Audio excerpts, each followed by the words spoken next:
Bienvenue à Finances fondamentales en rediffusion. J'ai décidé de publier de nouveau chaque troisième jeudi du mois un épisode qui avait été soit populaire auprès des personnes auditrices ou tout simplement des livres qui, moi, m'ont marqué personnellement. Pourquoi faire ça? Je souhaitais faire découvrir ces épisodes-là aux nouvelles personnes auditrices qui n'ont peut-être pas eu la chance de les écouter parce qu'ils n'ont pas déroulé leur menu jusqu'à la fin des premiers épisodes, ou permettre aux gens qui l'ont déjà écouté voilà un petit bout de réviser les concepts qui étaient véhiculés dans ces livres-là. Si vous avez déjà écouté cet épisode-là et que vous n'êtes pas intéressé de le réécouter, je vous invite tout simplement à écouter l'épisode qui sera publié mardi prochain, comme d'habitude. Soyez prudents, il y a peut-être certaines informations qui sont véhiculées dans cet épisode-là qui sont plus à jour maintenant, donc faites preuve de jugement. Sur ce, bonne écoute! Bienvenue tout le monde, très content d'être avec vous pour ce 35e épisode de Finances fondamentales. Aujourd'hui, un livre que j'avais très hâte de vous synthétiser, en fait j'avais hâte de le lire et ensuite de vous le synthétiser. Le troisième livre de Pierre-Yves McSween qui a été écrit en collaboration cette fois-ci avec PAGT, qui s'intitule La facture amoureuse, qui a été publié en 2022. J'avais hâte de lire son troisième livre parce que j'avais beaucoup apprécié, très apprécié en fait ses deux premiers livres qui étaient Liberté 45 et En as-tu vraiment besoin, en fait dans l'autre sens, En as-tu vraiment besoin et Liberté 45. Cette fois-ci, son troisième livre porte davantage sur l'argent et le couple. Pierre-Yves McSween est très froid dans son approche de l'argent et du couple, mais en même temps, je crois que c'est pour compenser et être assez cinglant pour faire réagir les gens parce qu'il y a très peu de gens qui discutent de finances en couple. Encore une fois, comme dans tous les livres de Pierre-Yves McSween, je vous invite à ne pas vous sentir attaqué par ce qu'il va dire, mais plutôt à retenir des éléments qui vont vous permettre de vous re-questionner, vous, mais également les finances dans votre couple. Attention, quand j'ai lu ce livre-là, j'avais mes lunettes de gars de 30 ans dans une relation de couple qui va bien autant sentimentalement que financièrement. Donc, j'ai lu en diagonale tout ce qui touche au divorce, à la séparation, etc. Et c'était très légal comme section. Donc, mieux vaut la lire si ça vous touche, mais c'était vraiment difficile à résumer dans un podcast. Et ça m'intéressait un peu moins aussi. Je suis également passé plus rapidement sur tout ce qui touche le décaissement, l'impact du décès, les testaments, l'héritage, etc. Il y avait également des sections qui étaient intéressantes pour tout ce qui touche la minimisation de l'impact fiscal de notre mort, mais ça me touchait moins pour l'instant. En fait, j'espère que la mort n'est pas imminente dans mon cas.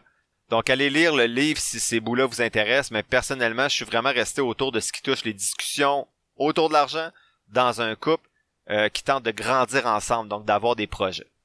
Donc, premier élément de synthèse, c'est l'amour ne suffit pas. L'auteur dit que l'amour ne suffit pas à bâtir une relation où l'argent est bien distribué, en fait, est distribué équitablement entre les deux membres du couple, que l'amour ne suffit pas non plus à planifier l'évolution financière du couple. L'amour ne suffit pas à affronter les échecs de la vie professionnelle. Elle ne suffit pas à se prémunir contre la détresse financière.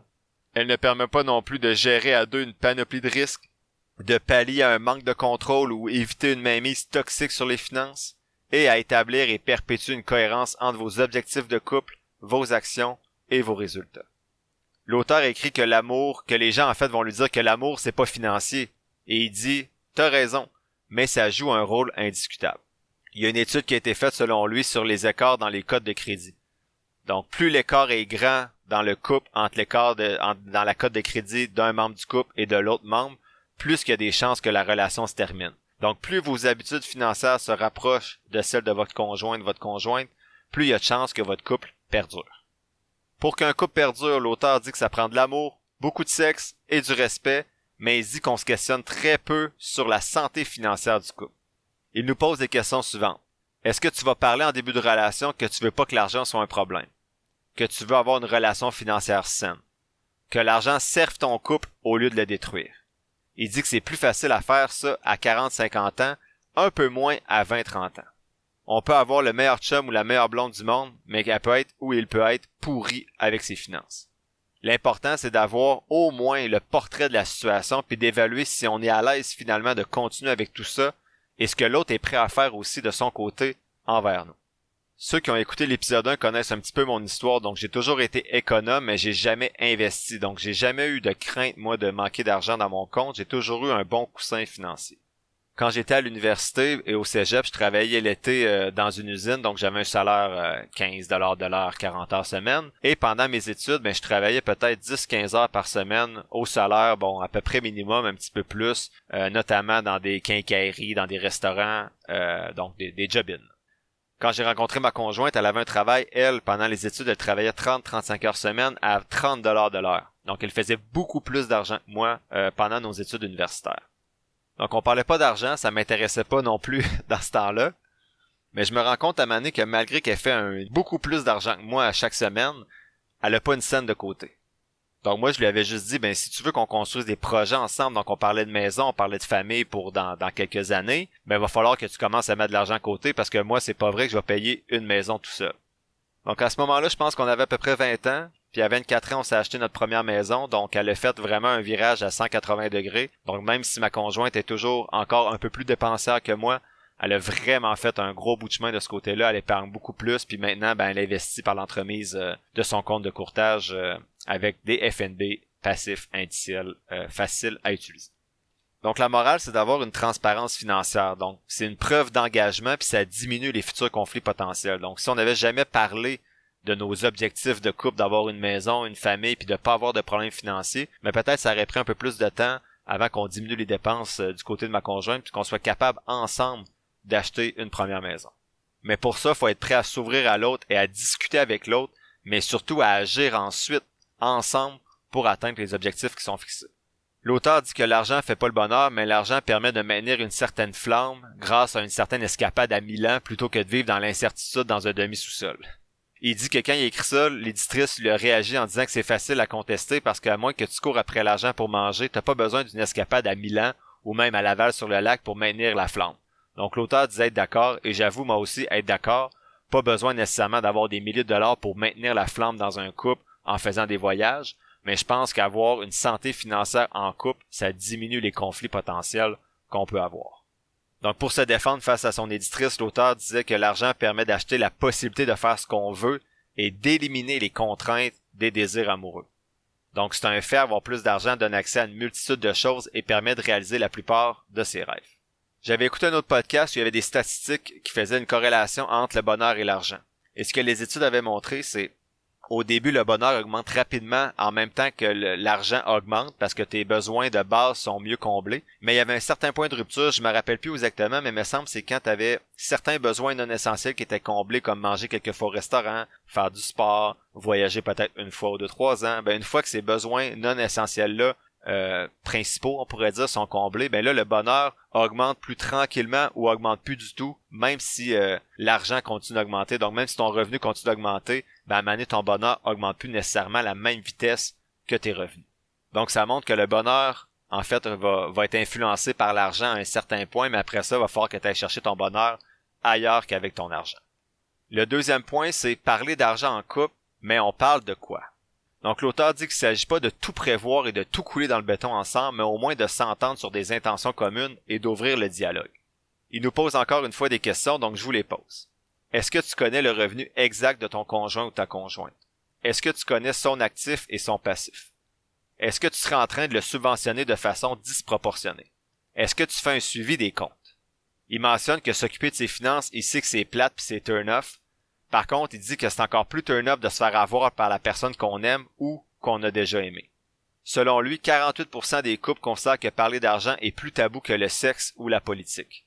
Pour moi, c'est inconcevable que tu connaisses pas le salaire de ton conjoint ou de ta conjointe et tu connaisses pas c'est quoi son actif ou son passif. Donc, pour moi, c'est la base, de savoir quel salaire tu gagnes, t'as combien d'actifs, t'as combien de passifs. Après ça, on verra si on va plus loin, mais au moins connaître ces bases-là. J'ai des connaissances, ça fait 10-15 ans qu'ils sont en couple, puis ils savent pas si leur conjoint ou leur conjointe a 10 000, 100 000, 500 000 en investissement. Donc pour moi, ça, je comprends pas ce bout-là. L'auteur dit que c'est bien sûr, c'est pas dans les premiers rendez-vous qu'on a plus le goût de s'enlever les vêtements que de parler de finances qu'on va faire ces discussions-là, mais quand les choses deviennent plus sérieuses, donc quand tu vas habiter avec quelqu'un, quand tu parles d'avoir un enfant, quand tu parles d'un projet de voyage, ben là, ça devient important de connaître l'actif et le passif de l'autre pour pas se faire avoir. Quand l'auteur dit de pas se faire avoir, c'est pas nécessairement de se faire avoir dans le sens, ça se peut que l'autre ait des dettes quand tu le rencontres. Mais au moins que tu le saches puis que tu puisses fixer avec lui ensuite des objectifs communs. Donc, ok, je comprends, tu as 10 000 pièces de dette, mais qu'est-ce qu'on veut faire ensemble? Puis c'est quoi les actions que tu vas poser pour qu'on réussisse finalement à s'acheter une maison, à habiter ensemble dans un appartement ou à avoir un premier enfant? Qu'est-ce que tu vas faire? Donc, au moins en parlant, ben tu connais le contexte puis tu vas prendre des décisions éclairées. Ben est-ce que toi, ça te convient ou non? Cette réalité-là. Donc, en sachant tout ça, ben, tu vas pouvoir, de façon libre et éclairée, dire est-ce que tu acceptes de l'aider pendant qu'il rembourse ses dettes? Mais lui, il doit rembourser combien par mois pour que tu acceptes de le subventionner pendant 1 ou 2 ans? Quand je dis subventionner, ça veut dire ben ça se peut que ce soit toi qui paye une plus grosse partie de l'appartement, qui paye un peu plus la bouffe, mais tu veux pas faire ça pendant 25 ans. Donc c'est quoi l'objectif que vous fixez ensemble pour qu'il règle ses dettes, puis qu'ensuite il contribue avec toi pour ses dépenses. Il y a certaines personnes, ça les dérange pas de subventionner, de financer leur conjointe toute leur vie, c'est bien correct, mais au moins, si c'est discuté, puis c'est accepté des deux personnes, ben là, il y aura pas de conflits qui vont pouvoir émerger de ça. Ben peut-être, mais il y a moins de chances qu'il y ait beaucoup de conflits qui émergent à cause de cet aspect-là financier. L'auteur donne plusieurs exemples de gens avec 10 000 $ de dettes sur les cartes de crédit que leur conjoint ou leur conjointe sont pas au courant ou qu'il y a de l'argent qui a été prêté à un proche sans que l'autre sans que l'autre ne le sache. Donc, prudence par rapport à tout ça. Si ça te gêne de parler de finances avec la personne que tu fréquentes ou que tu te dis, ben, si j'y demande ça, il va penser que j'y fais pas confiance, ben, la confiance, ça va dans les deux sens. Si la personne refuse de me montrer patte blanche ou elle s'offusque ou elle vient fâcher, ben, pour moi, elle mérite pas ta confiance. En fait, elle mérite surtout pas ta confiance financière, du moins. Pour qu'une réelle confiance s'installe dans un couple, l'auteur dit qu'il doit avoir une gestion transparente et assurer une vérification continuelle des objectifs communs et des actions qui ont été déterminées ensemble dans le couple. Donc, vous pouvez faire des pauses maintenant, ou y revenir plus tard au besoin, mais je vais vous donner plusieurs exemples de questions à vous poser que l'auteur propose ou à se poser en couple. Donc, peut-être que certaines vont vous intéresser. La première série de questions à poser correspond aux objectifs qu'on veut se fixer en couple. Selon lui, on doit s'entendre sur des objectifs financiers individuels et communs qui vont influencer l'avenir du couple, ses capacités financières et bien sûr, la façon de dépenser. Donc, premier élément de discussion en couple sur les objectifs, c'est quel est le niveau d'endettement qu'on veut avoir? C'est quoi pour nous un niveau d'endettement acceptable et quel train de vie qui nous convient par rapport à ce niveau d'endettement-là? Donc, est-ce qu'on va être endetté à 60% de nos revenus nets, à 40% de nos revenus nets? Est-ce qu'on va avoir aucune dette aussi en couple? Ça se peut. Donc ça, il faut que ce soit discuté. Ensuite, quels sont vos objectifs d'épargne? Quel taux d'épargne vous voulez atteindre? Combien d'argent vous voulez dans votre fonds d'urgence? Est-ce que vous voulez mettre de l'argent dans le régime épargne études enregistré de votre enfant ou de vos enfants? Ensuite, le lieu et le mode de vie. Est-ce que vous voulez habiter en campagne, en ville, en appartement, dans une maison, dans un condo, chez vos parents pendant un bout? Donc ça, c'est des discussions également à avoir sur les objectifs du couple. Ensuite, quatrième point, bien sûr, les enfants. En voulez-vous? Combien? Il faut bien sûr discuter des dépenses. Donc, qu'est-ce qui est financé avec un budget commun? Est-ce que le skidoo, c'est le budget commun? Est-ce que c'est plus le conjoint ou la conjointe qui va l'utiliser davantage? La bière et le vin à l'épicerie, est-ce que les deux payent? S'il y en a un qui boit pas, est-ce qu'il contribue quand même, vu que ça fait partie de l'épicerie? C'est quoi nos priorités dans les dépenses? Est-ce qu'on veut mettre la priorité sur des voyages? Est-ce qu'on veut mettre la priorité sur des restaurants, des vêtements, des activités sportives, des soupers entre amis? Quelles sont vos priorités? Ensuite, discutez lorsque vous commencez à investir sur la prise de risque. C'est quoi les types de revenus qu'on va avoir? C'est quoi le risque qu'on veut prendre dans nos placements? Est-ce qu'on veut se lancer dans l'immobilier? Et enfin, il faut parler aussi de ses rêves. C'est quoi nos aspirations en couple? Il faut que ce soit réaliste, bien sûr, selon les salaires et la répartition. Sinon, qui décide? Est-ce que c'est la personne qui ramène le plus d'argent qui décide si c'est elle qui contribue à payer 70% de tous les biens, de tous les voyages qu'ils font? Ou est-ce que la personne qui paye moins a quand même son mot à dire sur les voyages qui vont être faits, même si elle contribue moins au paiement de ce voyage-là? Donc, à tout ce que je viens de vous poser, il n'y a pas de bonne réponse, mais c'est des sujets qui doivent être discutés et ça ouvre justement la discussion avec le conjoint ou la conjointe pour éliminer les zones grises sur la répartition des dépenses par rapport au salaire. L'auteur compare ces sujets de discussion-là à la conduite automobile. Donc, selon lui, tu dois regarder loin devant pour voir les obstacles avant et les éviter facilement. Si tu regardes toujours juste 5 pieds devant toi, ben tu vas zigzaguer pas mal puis tu vas pas y clos assez vite pour éviter les obstacles. Tu as donc intérêt en couple, pour tes finances, à regarder loin devant puis à discuter avec ton copilote qui est ta conjoint ou ta conjointe de la route et de la destination à atteindre pour prévoir les coûts d'avance et non réagir rapidement avec du crédit, par exemple, à des obstacles que vous allez rencontrer. L'auteur dit que les objectifs doivent être SMART, donc c'est le même modèle que pour les changements d'habitude de vie qu'on utilise dans nos études scientifiques. Donc l'objectif doit être spécifique, mesurable, ambitieux, réaliste et temporel. Donc exemple, si vous vous dites « je veux avoir un bon coussin pour faire face aux imprévus », ben ça c'est trop vague. Si vous dites « ben je veux atteindre ma cotisation maximale de 6 000 $ dans mon CELI en épargnant 115,38 $ par semaine pour avoir un bon fonds d'urgence d'ici 12 mois, ben ça, c'est un objectif qui est SMART. D'abord, il est spécifique. On veut un fonds d'urgence de 6 000 dans le CELI. Il est mesurable. Je vais mettre à peu près 115 $ par semaine. Il est ambitieux, donc faut pas que ce soit trop facile parce que sinon c'est pas motivant, mais si toi, ton défi, c'est de respecter un budget, bravo. Si c'est épargner 50 $ par mois, c'est un défi OK, mais ça dépend de chacun. Donc peut-être que toi, ton défi, ça sera pas 115, ça va peut-être être 50, ou ça va peut-être juste de respecter ton budget. Ça, c'est propre à chacun, mais l'ambition va dépendre, bien sûr, va plus être individuelle. Ensuite, l'objectif doit être réaliste, donc si c'est trop difficile, ça va te décourager. Si économiser 115 $, ça te force à garder ta maison à 14 degrés l'hiver et à dormir 3 heures par nuit, ben c'est peut-être pas réaliste comme objectif. Et temporel, dans l'exemple que j'ai donné, c'est dans 12 mois qu'il veut que son fonds d'urgence soit plein. Donc, s'il n'y a pas de temporalité, c'est trop difficile c'est trop facile plutôt de remettre ça plus tard. Donc, j'en ai parlé dans l'épisode 7 et l'épisode 9 sur certaines personnes qui avaient de la difficulté à agir. Donc, l'auteur propose 3 objectifs SMART. En fait, 3 exemples d'objectifs SMART. Donc, le premier, pour établir un plan de remboursement d'une dette, par exemple, vous pourriez dire, je vais faire un paiement mensuel de 250 $ par mois afin de terminer le paiement de mes dettes avant mes 30 ans. Pour le fonds d'urgence, donc je vais épargner dans un compte une somme d'au moins 5 000 $ d'ici 2 ans à raison de 210 $ par mois pour constituer un fonds d'urgence.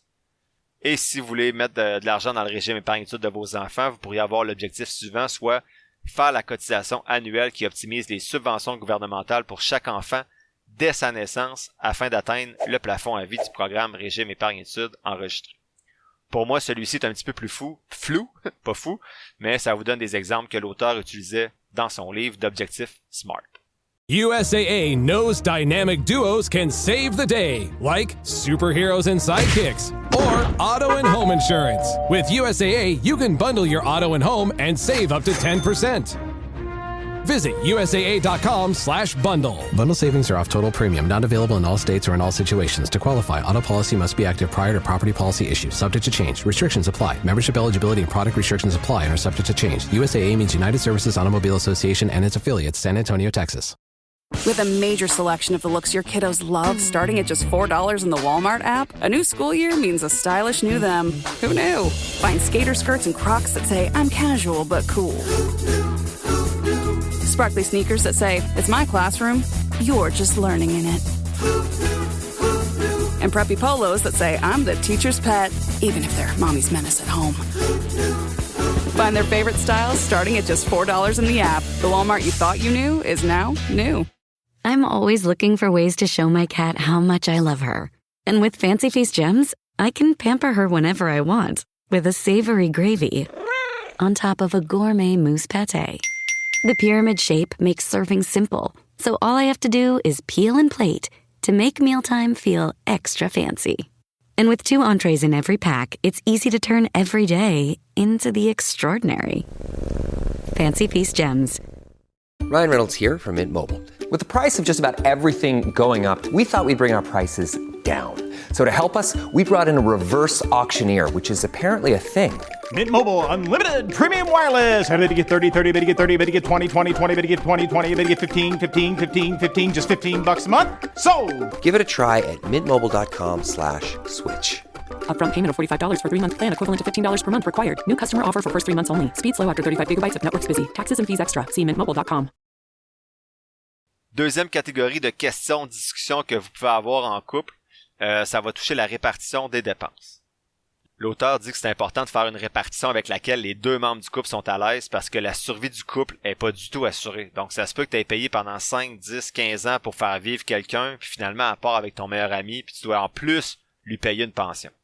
J'ai vu plusieurs couples dans les 2 dernières années depuis la COVID qui se séparaient, puis il y avait une certaine amertume chez un ou l'autre des membres du couple. Parce que il disait ça fait 10-15 ans que je paye tout pour elle, pour ses études, je paye tout parce qu'elle travaille elle fait un emploi qui est pas payant, elle met rien de côté, elle dépense tout dans les vêtements, c'est tout moi qui paye. Puis là on se sépare, puis en plus faut que je paye une pension parce que moi j'ai fait des bons choix. Mais ça faut que ce soit discuté avant. Si tu le sais que dans 10 ans tu vas te séparer ou tu vas être fâché parce que tu as tout payé, mais il faut que ce soit discuté au début. Puis si l'autre personne n'accepte pas, là vous allez avoir des choix à faire en couple pour déterminer une répartition avec laquelle les 2 personnes sont à l'aise et seraient à l'aise même s'ils se séparent dans 10 ans. Donc la première façon de répartir les dépenses, l'auteur appelle ça chacun sa part. Dans ce style de répartition-là qui est chacun sa part, le couple va profiter des économies d'échelle. Donc, être en couple, ça coûte moins cher plutôt que d'être tout seul la plupart du temps parce que bon, l'épicerie va coûter moins cher à deux, le logement coûte moins cher à deux, et etc. Mais les paiements vont être répartis entre les deux conjoints selon une formule qui peut leur convenir. On va voir différents styles par la suite. L'avantage du chacun sa part, c'est que ça réduit le sentiment d'injustice, puis ça favorise l'adéquation entre l'effort qui est fourni et la valeur qui est obtenue, valeur obtenue entre parenthèses, entre guillemets plutôt, bien sûr. Le désavantage, c'est qu'il peut y avoir un suivi des dépenses qui peut devenir assez lourd. Donc, ça peut finir par plomber les bons moments à deux si tu dois gérer un fichier Excel à chaque mois. Personnellement, de notre côté, on fait chacun notre part dans les dépenses, puis c'est pas lourd à gérer, donc les petites dépenses, on se fait confiance, là. Exemple, t'as payé l'épicerie cette semaine, je demande pas à ma conjointe, ça a-tu coûté 115 ou 127? J'y demande même pas, c'est elle qui va mettre ça dans le fichier quand il pense. La stratégie de ma conjointe, c'est accumuler 27 factures, puis elle les rendre toutes à m'amener en même temps. Moi, à chaque fois que j'arrive de la maison, je les mets tout de suite pour pas oublier. Mais les petites dépenses en bas de 500$, on s'en parle pas, on se fait confiance. Puis les gros achats comme, exemple, on fait des rénovations de salle de bain, ça coûte 12 000$, ben là, on va mettre 6 000 chaque à la fin des rénovations. Mais c'est pas lourd à gérer de notre côté, en tout cas, là. En fait, on n'écrit même pas les dépenses, on fait juste, il y a juste un montant, soit moi j'ai une dette ou ma conjointe a une dette. Puis on ajuste ce chiffre-là automatiquement selon les dépenses qu'on ajoute au fichier. Donc il y a juste une ligne dans notre fichier. On n'écrit même pas c'est quoi les dépenses en dessous. Donc bien sûr, ça prend de la confiance, là. Ma conjointe pourrait mettre des dépenses qui sont pas vraies ou moi aussi. Mais à un moment donné, c'est notre travail de regarder ce fichier-là, voir si ça fait du sens. Mais de notre côté, il y a de la confiance. Puis le fichier Excel, il est super simple. On veut juste que ce soit équitable. Mais sinon, si on s'éloigne de ma vie à moi, l'auteur propose un premier style de chacun sa part qui est le style 50-50. Selon lui, c'est la logique un peu colocataire. Personnellement, je l'ai expliqué dans les épisodes précédents, c'est notre logique à moi et ma conjointe aussi. On paye chacun nos choses toujours. En fait, on paye chacun moitié-moitié les choses familiales et les choses individuelles qui nous concernent. Exemple, je vais m'acheter une raquette de tennis, ben c'est moi qui la paye, mais si on achète l'épicerie, on paye ça moitié-moitié. L'auteur dit que cette stratégie-là fonctionne moins bien s'il y a une des deux personnes qui fait plus d'argent puis qui souhaite avoir, en fait, qui a des plus gros besoins, qui veut faire des plus grosses dépenses. Donc, par exemple, je fais 200 000 par année, c'est pas vrai, là, c'est un exemple. Ma conjointe fait 50 000. Si moi, je vais avoir une grosse maison, puis j'exige à ma conjointe qu'on paye moitié-moitié, mais là, ça fait pas de sens. Si on fait moitié-moitié, il faut s'ajuster soit au salaire le plus bas, ou bien on fait des choix avec lesquels les deux personnes vont être à l'aise, puis seront pas à côté dans les dettes au coût pour survivre, là. Donc, l'avantage du style 50-50, c'est que ça enlève la lourdeur qui était mentionné tantôt avec le fichier Excel, là, parce que t'as pas besoin de calculer des 80% de dépenses, 20% de dépenses, c'est vraiment moitié-moitié. C'est pas le cas des méthodes suivantes qu'on va voir ensemble. Donc le deuxième style de chacun sa part, c'est le pourcentage de la rémunération. Donc à moins d'avoir des salaires qui sont stables, ça peut être difficile et mener à des conflits. Donc par exemple, si tu fais 200 000 $ puis que ta conjointe fait 100 000 $, ben tu devrais payer 2 fois plus de dépenses que ta conjointe parce que tu fais 2 fois plus de salaire. Donc, vous comprendrez que ça peut être difficile si quelqu'un est travailleur autonome puis son salaire varie chaque année, chaque mois, donc ça peut devenir difficile à calculer. Et également, l'auteur pose des questions, donc est-ce qu'on utilise le salaire brut ou le salaire net? Donc, ça peut changer. Si quelqu'un est entrepreneur, il y a peut-être des dépenses à déclarer puis son salaire net, est pas tellement différent de son salaire brut, alors que l'autre, le salarié va peut-être avoir plus d'impôts à payer. Est-ce qu'on considère les salaires sous la table? Si un des deux membres du couple travaille au noir, est-ce qu'on considère ce revenu-là? Est-ce qu'on considère une prime de fin d'année dans la répartition des dépenses? On remet à jour le calcul à quelle fréquence? Est-ce qu'on fait ça à chaque semaine, à chaque mois, à chaque année? Est-ce qu'on comptabilise le régime de retraite si un des deux membres du couple en a un dans le calcul de la valeur salariale de chacun des membres du couple? Si un des deux a un avantage au travail, donc voiture fournie par la compagnie, cellulaire fourni par la compagnie, est-ce qu'on comptabilise ça dans le calcul? Comment on fait? Donc, vous voyez que rapidement, ce style-là, selon la rémunération, peut être un petit peu plus lourd à gérer dans le couple. Donc l'auteur dit que cette stratégie-là, ce style-là, c'est un puits sans fond d'obstination financière. Le troisième style du chacun sa part, c'est en fonction de la consommation de chacun. Donc, qui utilise plus Internet, il va payer un petit peu plus. Qui boit plus de vin, il va payer un petit peu plus pour le vin.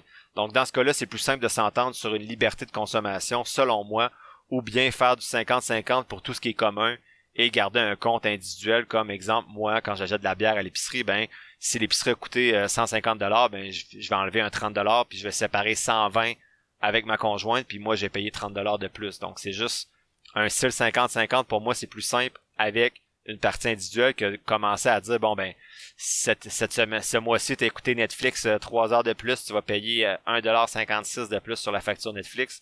Je trouve que ça fait juste aucun sens.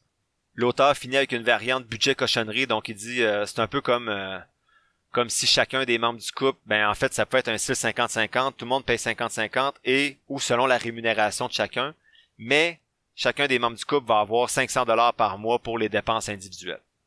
Et tu peux accumuler ce 500$-là. Donc si je dépense juste 250$ dans le mois de janvier, ben il va me rester 750$ de dépenses individuelles dans le mois de février et ainsi de suite. Donc ça peut permettre de nuancer un petit peu le deuxième style qui était selon la rémunération des salaires, en s'assurant que même si une personne a un plus petit salaire, elle contribue à 30%, l'autre à 70%, mais chacun est au moins sûr d'avoir un certain montant pour ses dépenses personnelles à chaque mois, peu importe son salaire. Donc, si je reviens un petit peu sur le chacun sa part, là, on a vu le style 50-50, chacun des deux membres du couple paye la même chose pour toutes les dépenses. On a vu le style selon la rémunération, donc selon votre salaire, vous allez payer plus ou moins de dépenses. Et on a vu le style en fonction de la consommation de chacun qui, selon moi, est le pire des trois. Donc, personnellement, je trouve que le style 50-50 avec des budgets, des dépenses personnelles, donc oui, on a un compte conjoint, par exemple, qu'on met 1500$ chaque par mois, mais tout le reste de mon argent ou tout le reste de l'argent de ma conjointe, ben, elle fait bien ce qu'elle veut avec. Sinon, l'auteur va plus loin que le chacun sa part. Il dit qu'il y a une autre stratégie qui existe qui est un seul portefeuille. Donc ça veut dire que tous les revenus et les dépenses vont être fusionnés comme une seule personne. Ça veut pas dire un compte conjoint, ça veut vraiment dire que tout va ensemble.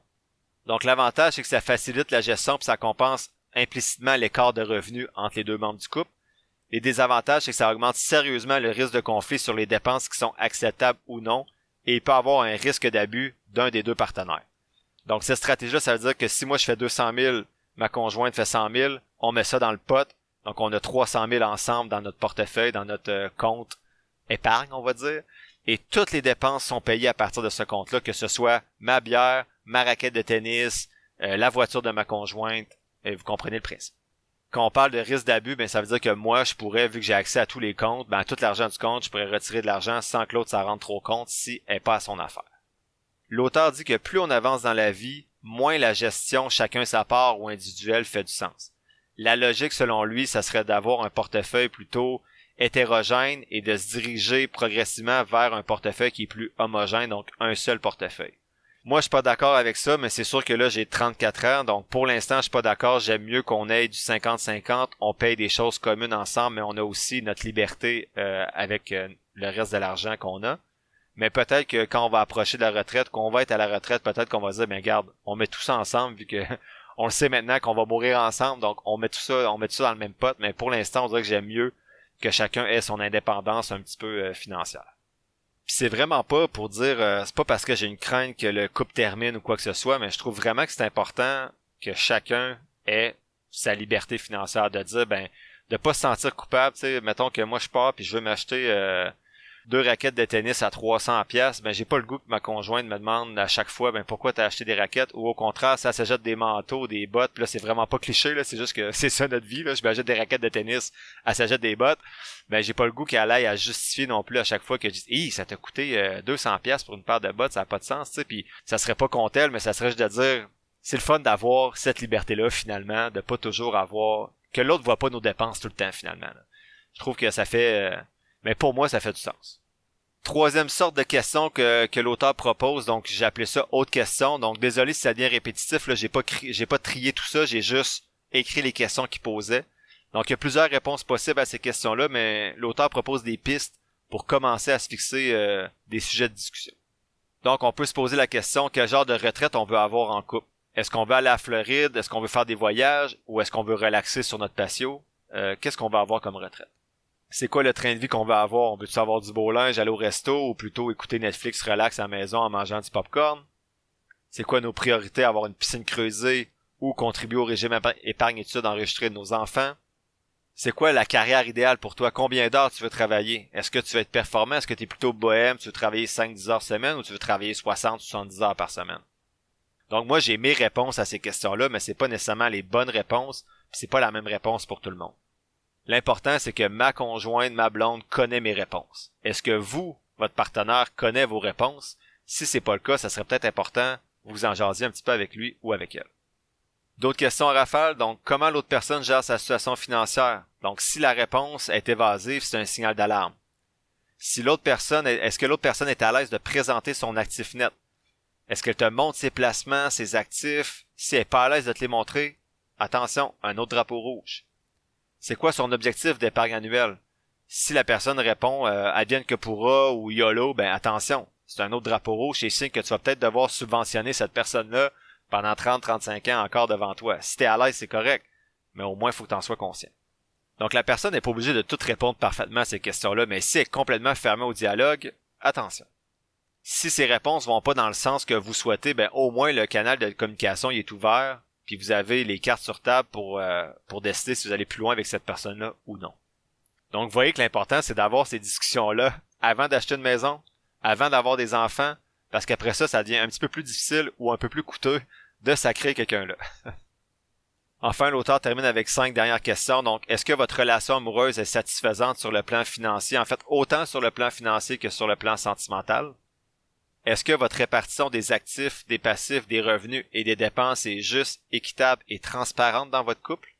Est-ce que vous connaissez les impacts fiscaux de vos choix de vie? En cas de problème, en cas de pépin, est-ce que vous êtes financièrement protégés mutuellement? Et enfin, est-ce que vous avez planifié les conséquences de votre décès pour le meilleur et pour le pire? Troisième élément de synthèse, ne vous inquiétez pas, un peu plus court, les menottes financières conjugales. L'auteur dit que l'argent, c'est un facteur de rétention. Donc, il y a plusieurs personnes qui vont rester avec quelqu'un à cause de l'argent. Pourquoi quitter un navire qui chavire pour se retrouver dans une chaloupe? Il y en a certains qui vont se dire, j'aime bien mieux rester dans mon navire plutôt que d'aller dans une chaloupe. L'auteur pose une question que je trouve intéressante. Il disait, est-ce que si tu gagnais 50 millions demain, tu serais encore avec ton partenaire? Quand j'ai lu cette ligne-là, j'étais assis sur le divan du salon, je me suis tourné, ma conjointe était dans la cuisine, j'ai dit, bon, j'allais nommer son nom, mais j'ai dit, hey, si on gagnait 50 millions, est-ce que tu serais encore avec moi? La réponse a été oui, mais bon, le 50 millions n'est pas encore dans le compte. Mais bref, posez-vous cette question-là. Si je gagnais 50 millions, est-ce que je serais encore avec cette personne-là? C'est sûr que dans vingtaine, trentaine, cette question-là fait peut-être un petit peu moins de sens, mais ceux qui m'écoutent, puis il y en a qui sont dans la quarantaine, cinquantaine, ben, c'est une question importante à se poser. L'auteur dit que 25% des cas d'insolvabilité dans les syndics vont survenir après une séparation ou un divorce. Donc, les gens qui se séparent, mais vont des fois faire faillite ou avoir des problèmes financiers. Donc, c'est normal quand on repose complètement sur l'autre personne. L'auteur donne 2 exemples de menottes financières conjugales. Le premier exemple, c'est Karine.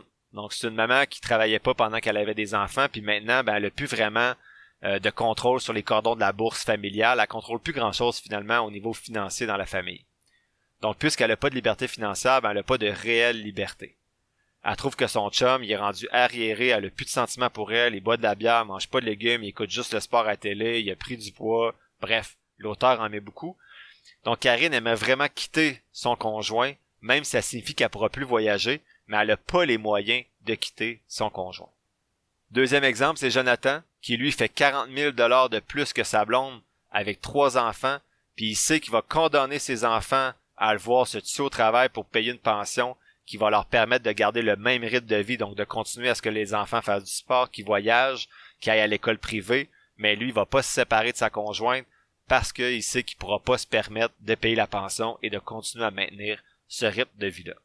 Je trouve que les exemples de l'auteur sont très caricaturaux, donc une femme au foyer qui a pas d'argent et un homme qui fait trop d'argent qui veut pas se séparer parce qu'il est cheap. Bon, je vulgarise, je synthétise, on va dire, mais bref, ça montre quand même que les menottes financières existent avec 2 exemples qui sont quand même, on le sait que ça survient dans la réalité.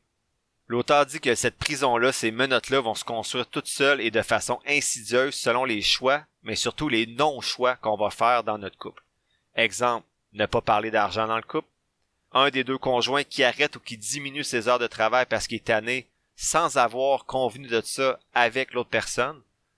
Donc, tu peux diminuer ton nombre d'heures de travail si ça va pas, mais il faut que tu sois conscient que ton salaire diminue et que ça va impacter les règles financières que vous étiez établies dans le couple. Donc, est-ce que cette discussion-là a eu lieu si ça arrive? Sinon, ben, un couple qui laisse sa maison au nom d'un seul des 2 conjoints quand les 2 conjoints payent l'hypothèque. Un couple qui laisse l'autre personne utiliser la marge hypothécaire pour son entreprise ou pour acheter des immeubles sans avoir nécessairement des parts dans cette entreprise-là, ou un couple sans testament. L'auteur dit que c'est pour ça que c'est important de s'en parler et surtout de s'y intéresser à ses finances quand on est en couple. Quatrième élément de synthèse, c'est la violence financière. Donc vous allez voir, selon l'auteur, on a tous certains traits dans ceux que je vais vous présenter, mais ça ne veut pas dire nécessairement qu'on fait de la violence financière. Donc cette violence-là financière va s'insinuer parfois, en fait souvent subtilement et de façon involontaire sans nécessairement avoir des mauvaises intentions envers notre partenaire. Même que parfois l'intention première c'est de protéger l'autre. Donc parfois c'est volontaire par contre. Il y en a qui vont faire de la violence financière volontaire, donc il va y avoir des malaises et des abus de pouvoir, puis ça c'est réellement un problème. Donc je vous nomme les principaux signes de manifestation de la violence financière. Donc ça peut arriver lorsqu'il y a une différence marquée des revenus, donc un des deux membres du couple fait plus de revenus, puis c'est lui qui décide comment ils vont se gâter, c'est quel resto qu'ils vont aller manger, quel voyage ils vont faire, puis il va juger que tout ce que l'autre achète c'est trop cher. Donc à cause que c'est lui qui paye, il va commencer à décider tout ce que l'autre personne peut faire d'un point de vue financier. Donc l'autre personne va commencer à s'effacer tranquillement parce que elle a plus de poids dans les décisions, puis elle va ainsi perdre son autonomie financière, puis ça va amener un déséquilibre dans le pouvoir qui peut être exercé au sein du couple. Deuxième signe de manifestation, c'est une dépendance financière d'un des deux conjoints. Donc avec l'exemple qu'on a vu, une personne qui va quitter son emploi pour s'occuper des enfants, c'est la condition parfaite pour une future violence financière. C'est pas mal de faire ça du tout, là, que ce soit la conjointe ou le conjoint qui reste à la maison pour s'occuper des enfants, mais ça va souvent avoir des conséquences futures si c'est pas discuté. Donc c'est bien si le papa ou la maman prennent congé pour rester avec les enfants pendant 1 année, 2 années, 3 années, des fois même 5, 10 ans, mais il faut que ce soit discuté puis que les règles financières qui vont suivre soient claires. Donc, OK, je reste avec les enfants, mais tu fais pas juste payer les dépenses en cotisant en plus 15 000 à ton CELI, tu dois donner la moitié de ce que tu cotises à ton CELI dans mon CELI aussi. Comme ça, si on se sépare, mais je me retrouve pas avec $0 d'investissement puis pas de maison à mon nom. Donc ça, il faut que ce soit clair quand ces décisions-là sont prises. Finding a new job is stressful. But with Indeed, it doesn't have to be. Just fill out your Indeed profile with your skills, experience, and desired salary. The more you fill out, the better your matches will be. And hearing from hiring managers will be 2 times more likely. Relax. That's your Indeed profile sending opportunities your way. Indeed, the world can work better. The McDonald's Snack Wrap is back. You brought it back! Ranch Snack Wrap. Spicy Snack Wrap. You broke the internet. For a snack. Snack Wrap is back. Ba-da-ba-ba-ba. This episode is brought to you by Starbucks. Smooth, bright, deliciously crafted. Introducing Starbucks Sansera Blend, their smoothest, brightest coffee yet. It's a new kind of light roast, one that's packed with so much flavor, it shines no matter how you brew it. So go ahead and try it hot, iced, black, or with a splash of creamer. Visit athome.starbucks.com/Sansera-blend-coffee to bring Starbucks Sansera Blend home. Today's top story, the flavor merger of the century between the Peanut Butter Group and Chocolatey Corp. Joining me is a PBC executive. Thanks for having me, Barry. Now, how did you know the merger and the byproduct of it, Jif peanut butter and chocolate flavored spread, would be a success? You know, it was a gut feeling, a rumbling, if you will. Besides, they're 2 titans of taste. Very true. Goes great with pretzels. And pancakes. Apples too, I bet. Try Jif PBC today. Troisième signe de manifestation d'une violence financière, c'est la centralisation du contrôle des finances. Donc, une des deux personnes n'aura pas d'intérêt pour les finances ou aura pas le temps de s'en occuper, ce qui peut en fait mener à un abus de l'autre personne qui va tout gérer les finances. Donc, une gestion abusive des comptes, un contrôle excessif, une infidélité financière, donc dépensant des choses sans dire à l'autre personne, ou plutôt une gestion laxiste. Donc, un des deux s'en occupe, mais s'en occupe pas vraiment, paye toujours l'hydro en retard, paye pas l'hypothèque, dépense ailleurs pendant ce temps-là, donc ça peut être une problématique. Je vais être honnête avec vous, la centralisation du contrôle des finances, c'est mon cas avec ma conjointe. C'est moi qui gère tout ce qui touche l'argent dans la famille. Donc, vous voyez, c'est un signe qui pourrait être dangereux parce que c'est moi qui contrôle tout, mais je pourrais, à moyen et long terme, faire de la violence financière en essayant de surcontrôler tout ce qui touche les finances. Comment on essaie de contrecarrer ça, moi et ma conjointe, mais c'est qu'on fait une mise au point régulière à chaque année avec les chiffres à l'appui, donc souvent c'est dans le mois de décembre. Donc, on s'assoit ensemble puis je dis, ben, voici ce que tu as investi, où tu es rendu, voici ce qu'on a dans l'argent familial, voici ce que j'ai fait cette année avec notre argent. Donc, nous, c'est de cette façon-là qu'on essaie de diminuer les risques, peut-être, qui sont associés à cette centralisation-là du contrôle des finances. Mais honnêtement, quand j'ai lu ça, j'ai quand même une petite lumière qui a allumé puis dire, oh, faut que je sois prudent. Vu que je gère tout, moi, j'aime ça, puis bon, je veux bien faire, là, c'est vraiment, j'ai vraiment de la bienveillance dans tout ça, mais faut que je sois prudent avec les signes, peut-être, justement, quand on va se rencontrer à chaque mois de décembre avec ma conjointe, m'assurer qu'elle est encore à l'aise dans tout ça, puis lui laisser de la place si elle veut commencer à prendre plus de place dans la gestion des finances. Dernier signe de manifestation d'une violence potentielle financière, l'opposition dans les objectifs financiers. Par exemple, une personne veut épargner 25% de son salaire, l'autre le traite de cheap alors que l'autre se fait critiquer à la moindre dépense. Donc vraiment avec des objectifs financiers différents. Un se sent mal parce qu'il épargne, puis l'autre se sent mal à chaque fois qu'elle dépense, ça peut devenir lourd dans le couple. La règle de l'auteur, c'est que plus on transfère de son pouvoir économique à l'autre, plus on réduit sa propre autonomie financière et on pose alors les premières briques de notre propre cellule, de notre propre prison. L'auteur propose des questions qui frappent, là, des questions choc à se poser. Je vous les pose en rafale, puis vous verrez si pour vous ça fait du sens ou si ça réveille, en fait, si ça vous permet de réfléchir à certaines choses qui peuvent arriver dans votre vie financière, on va dire, dans votre couple. Donc, je commence. As-tu déjà critiqué de façon répétitive les dépenses de ton conjoint ou de ta conjointe? J'avais dit que je les lisais en rafale, mais celle-là, elle me rejoint beaucoup parce qu'il y a été un bout où, quand j'ai commencé justement à épargner plus puis à investir, on aurait dit que de façon informelle, je m'attendais à ce que ma conjointe fasse la même chose. Donc, qu'elle commence à investir, qu'elle épargne plus, qu'elle augmente son taux d'épargne, alors qu'on n'avait jamais discuté ouvertement. Donc, moi, j'avais commencé ça, puis je m'attendais à ce qu'elle fasse les mêmes efforts que moi. Alors que c'est pas son objectif à elle nécessairement. Donc sans critiquer chaque fois qu'elle achète quelque chose, une nouvelle paire de bottes, un manteau, qu'elle allait se faire masser, sans critiquer, je questionnais toujours, tu sais, par exemple, comment ils t'ont coûté les bottes? Ben ok, c'était pas sur ce ton-là, c'était comment ils t'ont coûté les bottes? Vraiment, bon, c'était pas mal le même ton, mais bref, vous pouvez comprendre qu'elle était peut-être tannée des fois de pas répondre nécessairement à des commentaires qui remettaient en question son achat, mais toujours de devoir dire « Ah ben ils m'ont coûté 120 », puis là je devais avoir les yeux qui roulaient un peu en disant « Ben 120$ sur 35 ans, 8% de rendement », tu sais. Fait que ça, faut être prudent aussi. Ça, j'ai été coupable, puis depuis, je vous dirais depuis peut-être 6-8 mois, je travaille vraiment sur moi pour éviter de poser ce genre de questions-là ou de faire des commentaires sur des dépenses qui me regardent pas du tout, là. Deuxième question, c'est as-tu déjà essuyé des critiques de la part de ton conjoint ou de ta conjointe par rapport à ta gestion financière? Éprouves-tu certaines frustrations parce que l'autre dépense ou n'épargne pas suffisamment? Ton partenaire a-t-il imposé la maison ou un style de vie particulier dans votre couple? Laisses-tu ton conjoint prendre les décisions pour les achats importants? As-tu renoncé à avoir un compte de banque personnel? Ça, attention, gardez-vous toujours un compte de banque personnel. Payes-tu les dépenses courantes pendant que ton conjoint s'occupe de payer les actifs? Donc, est-ce que toi, tu payes l'épicerie, le gaz, les activités des enfants, alors que lui va payer la maison, le chalet, les placements? Prudence. Ça veut dire que lui, il enrichit son actif. Toi, tu payes les dépenses. Alors, si vous vous séparez, toi, tu te retrouves avec rien, puis lui, il se retrouve avec plein d'actifs. Est-ce que tu as une marge de crédit conjointe? Est-ce que tu y jettes un coup d'œil de temps en temps? Est-ce que tu as un compte conjoint? Est-ce que tu le regardes de temps en temps? Est-ce que la gestion de tes comptes est centralisée dans les mains dans tes mains ou dans celui de ton conjoint ou ta conjointe uniquement? Ton conjoint ou ta conjointe a-t-il ou a-t-elle déjà effectué des dépenses personnelles sur sa carte de crédit sans la payer? En fait, sur ta carte de crédit sans te compenser, sans te donner un montant ou sans la rembourser? Est-ce que ton partenaire a déjà encaissé des avantages fiscaux te revenant sans te dédommager d'une quelconque façon? Donc, à un moment donné, avec ma conjointe, on s'est rendu compte, quand elle était en congé de maternité, qu'elle recevait toutes les allocations québécoises, canadiennes pour les enfants.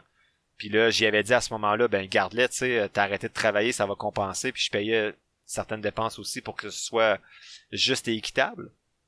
Mais on s'est rendu compte plusieurs années après qu'elle soit plus en congé de maternité, qu'elle continue à recevoir dans son compte ces allocations-là canadiennes et québécoises depuis peut-être 2 ans qu'elle avait recommencé à travailler, puis on s'en est pas rendu compte. Puis quand elle s'en est rendu compte qu'elle recevait ces montants-là, ben elle a décidé elle-même de faire une rétroaction des 2 dernières années et de me donner le montant qu'elle me devait, la moitié de ces allocations-là. Donc moi, ça m'a permis de les mettre dans le régime épargne-études enregistré des filles parce que vous savez que j'avais 10 000 à mettre par année pendant un petit bout. Donc ma conjointe a décidé, moi j'aurais pas imposé cette décision-là, j'aurais juste dit, à partir de maintenant, tu me donneras la moitié à chaque mois, mais ou à chaque 3 mois, je sais plus quand les allocations sont données dans le compte. Mais bref, est-ce que vous ou votre conjointe profitez d'avantages fiscaux sans les partager avec l'autre personne? Est-ce que tu as déjà été forcé d'investir dans un projet contre ton gré? Est-ce que tu as déjà parlé de séparation d'actifs en cas de rupture? T'as-tu déjà sacrifié ta carrière pour celle de ton conjoint ou ta conjointe ou pour t'occuper des enfants? Est-ce que la fiscalité et la gestion des déclarations de revenus sont entre les mains de ton conjoint ou ta conjointe? Est-ce que ton conjoint ou ta conjointe fouille dans tes données financières pour te surveiller, t'aider ou te gérer à ton insu? Donc, si vous avez répondu à l'affirmative à une de ces questions-là, vous êtes potentiellement exposé à une forme de violence financière. Ça ne veut pas dire que c'est le cas, mais ces situations-là que je viens de nommer sont propices à la violence financière, puis tu dois être vigilant face à ces situations-là. Donc, je vous dis, même moi, j'avais répondu oui à une ou deux de ces affirmations-là et j'ai travaillé sur ça depuis. Donc, j'essaie juste de laisser aller maintenant certaines dépenses en payant ma moitié sans poser de questions. Donc, je pense pas que je faisais de la violence, mais comme adulte, je peux comprendre que c'est pas toujours le fun de se faire questionner sur le pourquoi de ses achats. Donc, vous voyez, même moi, votre humble podcasteur, je ne suis pas encore parfait au niveau de ma relation à l'argent, on va dire, dans le couple. L'auteur propose des pistes maintenant pour te protéger. En fait, pour protéger ton autonomie financière si tu as répondu oui à certaines questions précédemment ou si tu t'engages dans une relation amoureuse et que tu souhaites protéger ton autonomie financière avant d'en arriver à de la violence financière. Donc, première règle, c'est d'avoir un compte en banque à ton propre nom et en garder le contrôle. Donc, ton conjoint, ta conjointe ne doit pas connaître ton mot de passe, c'est ton compte à toi. Maintenir ton dossier de crédit actif, super important. Avoir accès aux données claires sur les actifs et les passifs du couple et de faire une gestion active de ceux-ci. Donc, implique-toi dans la gestion des finances de votre famille ou du couple. Donc, tout ce qui est placement, hypothèque, marge de crédit, carte de crédit conjointe, etc. Assure-toi de la copropriété légale des actifs et du partage assumé des placements. Donc, la maison est aux deux noms si les deux payent. Le chalet, même chose. Les voitures, si la voiture est commune, est aux deux noms si les deux ont payé. Est-ce que vous avez des immeubles à revenus, d'autres investissements, donc? Et enfin, son dernier truc, c'est de pouvoir consulter facilement les données financières du couple et de pouvoir effectuer des opérations dans les différents comptes. L'auteur termine ce point-là en mentionnant que c'est primordial que vous gardiez toujours votre valeur marchande sur le marché de l'emploi. Ça, c'est essentiel selon lui de jamais amener votre valeur marchande à zéro. Pour terminer, le 5e point de la synthèse d'aujourd'hui, c'est les autres sujets qui étaient intéressants dans le livre que je vous présente en rafale parce que j'ai pas eu le temps de faire le tour de tout le livre dans la synthèse d'aujourd'hui. Le premier élément, c'est qu'il parle de satisfaction émotive par rapport à une satisfaction émotionnelle. Ça, c'est quand tu as le sentiment d'avoir payé un prix qui permettait d'être juste par rapport au bonheur que ça t'a apporté. Donc, le bonheur que tu as vécu dans l'échange. Donc, par exemple, tu vas payer une piscine, tu as travaillé fort pour avoir l'argent pour payer une piscine, mais tu vois tes enfants qui se baignent pendant 4-5 ans, qui en profitent avec les amis. Donc, tu te dis, OK, ça a été 10 000 $, mais ça a valu la peine. Je suis heureux de cet échange entre mon argent et un bien matériel. Mais il y a d'autres échanges qu'on va faire qui sont moins satisfaisants. Donc, par exemple, moi, j'ai dépensé, c'était pas cher, j'ai monté un mur d'escalade partout dans mon sol pour 450 $, je l'ai fait. Puis les filles, ont peut-être fait 3-4 fois depuis ce temps-là, puis c'est quand les cousins et cousines viennent qui s'amusent à se pitcher là-dedans. Donc, c'est peut-être pas un investissement en temps et en argent intéressant.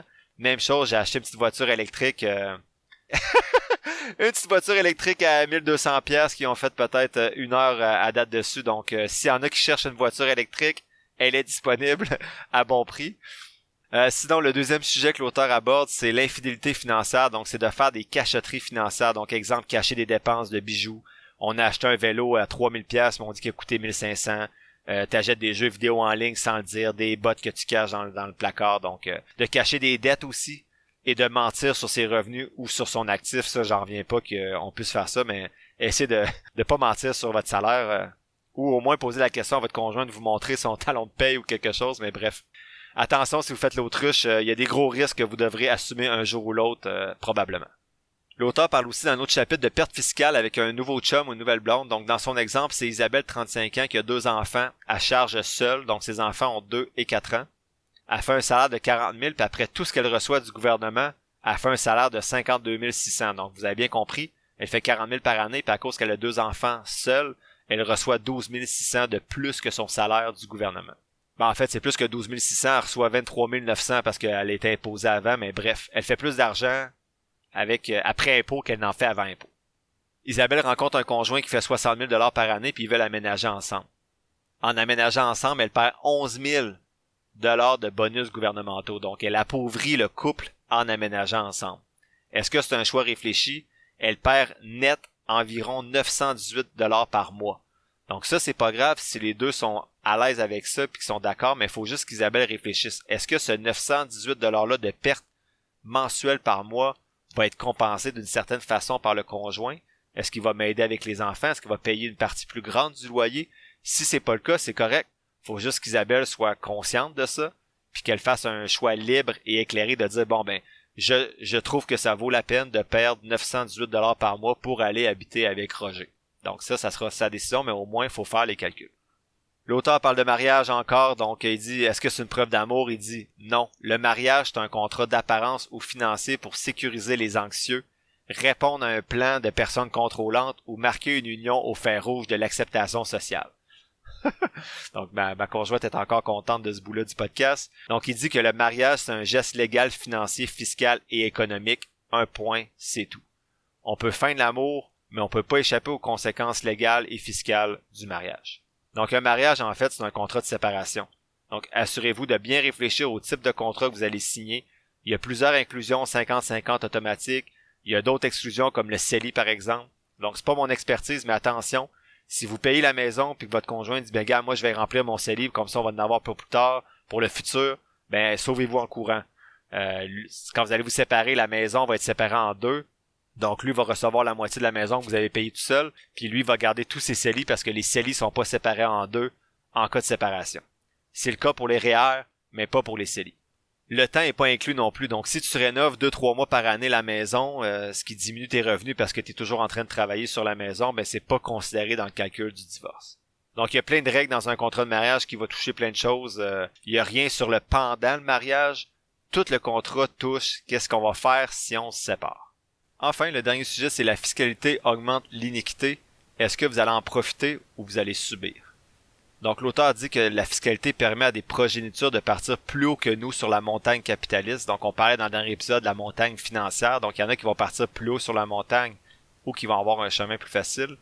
Personnellement, je compte bien profiter des règles en vigueur actuellement, même si elles me semblent inéquitables, comme par exemple le régime épargne études enregistré qui peut être transformé ensuite en CELIAP pour faciliter l'achat d'une première propriété. Donc c'est sûr que ton enfant part un peu plus haut sur la montagne, mais je sais bien qu'il y a des gens qui partent beaucoup plus haut que moi. Mais ça peut avoir des impacts sur plusieurs générations. Donc en conclusion, c'est un livre qui est plus sur l'amour et la séparation que sur les compréhensions financières. Donc ça peut être différent un petit peu pour vous, j'en conviens. Ça montre tout de même qu'il faut être prudent, donc s'occuper de ses affaires et parler d'argent.